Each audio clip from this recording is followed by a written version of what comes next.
शंकर जी को जल कहाँ बैठ के चढ़ाते हैं?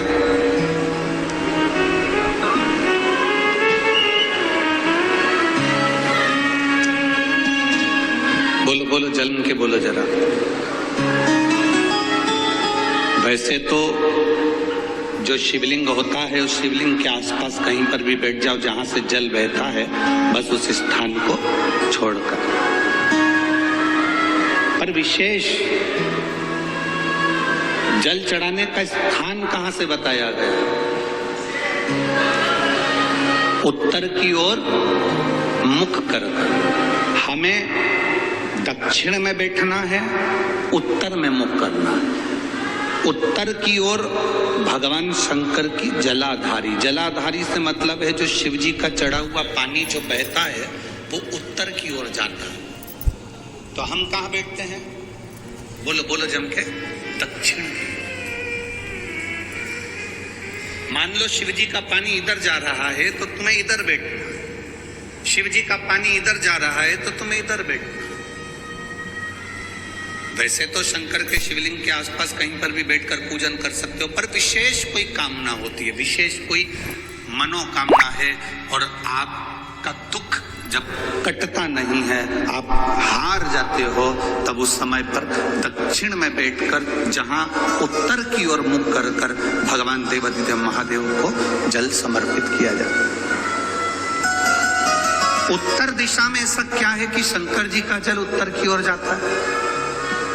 ये उत्तर और दक्षिण, ये दो दिशा तो हमारे यहाँ बड़ी विचित्र मानी जाती है। हमारे यहाँ सबसे अच्छी दिशा, कोई मकान भी लेता है तो कहता है पूरा पश्चिम का मकान होना चाहिए।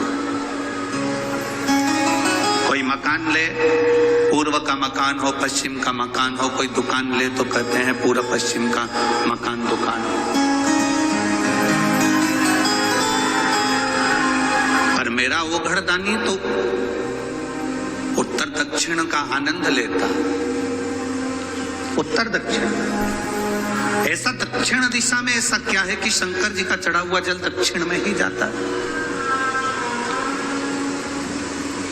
यहां तक शिव महापुराण की कथा कहती है, मान लो आप के घर में छोटा सा शिवलिंग है, आपके घर में छोटा सा शिवलिंग है, उस शिवलिंग को आपने थाली में रख लिया। थाली में रखने के बाद में गूंज रहा है आवाज, थाली में रखने के बाद उस थाली में शिवलिंग को रख लिया, आपने उसको स्नान कराया। थाली में भी अगर शिवलिंग रख रहे हो तो उस शिवलिंग का जो दिशा है वो उत्तर की होना चाहिए। भले आप मंदिर में पूरा पश्चिम में बैठे हो, आपके घर का मंदिर तो पूरा पश्चिम में ही होगा। आपके घर का मंदिर कहाँ होगा? पूरा पश्चिम में। पर शिवलिंग की दिशा कहाँ रखना है? उसकी जलाधारी की दिशा कहाँ रखना है? जम के बोलो जरा, उत्तर। आप मंदिर में पूरा पश्चिम में बैठो, आपके घर के मंदिर में आप पूरा पश्चिम में बैठ के पूजन करो, क्योंकि आपका मंदिर पूरा पश्चिम ही होगा। ऐसा कोई घर नहीं जिसके घर के अंदर मंदिर पूरा पश्चिम में नहीं है।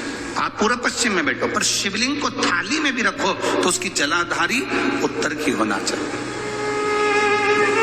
आपने अगर स्नान कराया है, शंकर भगवान के शिवलिंग का जल जो आप लेकर जा रहे हो विसर्जन करने के लिए, शिवलिंग का चढ़ा हुआ पानी जो भगवान को हम घर में स्नान कराते हैं, भगवान को घर में नहलाते हैं, स्नान का जो जल होता है उसको हम ले जाकर जब वृक्ष में डालते हैं, उस समय पर शंकर का घर में चढ़ा हुआ जल जब हम ले जाकर उसको डालते हैं वृक्ष में, अगर आपका ध्यान उत्तर की ओर है, आपका मुख उत्तर की ओर है, भले आप जल डाल रहे हैं पर मुख यदि आपका उत्तर की ओर है तो आपकी मनोकामना पूर्ण होती ही है, ये निश्चित है।